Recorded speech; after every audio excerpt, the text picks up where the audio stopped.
ও মামা, শরীরটা অনেক খারাপ, আমার কি ডাক্তারের কাছে লয়ে যাবেন? ডাক্তারের কাছে যাবা? আমার তো আজকে একটু কাজ আছে। আচ্ছা ঠিক আছে, সমস্যা নেই। তুমি তাহলে কাজ করো, বাসায় গিয়ে খেয়ে দিয়ে রেডি হয়ে আসো, তারপর তোমার নিয়ে পিজিতে যাবো না। ঠিক আছে, আমি বাসাতে খাইয়া দিয়ে রেডি হয়ে আইতেছি। আচ্ছা ঠিক আছে, যাও তাইলে। A few hours later. ও মামা, আমি রেডি, চলেন। হ্যাঁ আমিও রেডি, দাঁড়াও।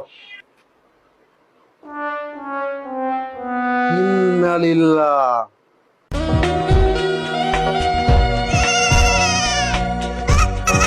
এ কি?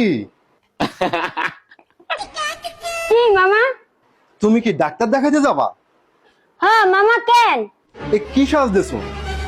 গলায় মোটা পুতির মালা, গাঢ় করে লিপস্টিক, চোখে আইলাইনার, আবার কপালে টিকলি, চুল বাচ্চ ফ্যাশন করিয়া তুমি কি এই নিয়ে ডাক্তার দেখাইতে যাবা? ডাক্তার ওখানে যাবা? মামা যে কি কোন, ওখানে কত কত রোগী থাকবে, ডাক্তার থাকবে, আমারে দেখবে না, এই জন্য তো এমন সাজ দিছি। তুমি এই সাজে গেলে তোমার তো ডাক্তার রুগী ভাববে না, ভাববে আমারে রুগী।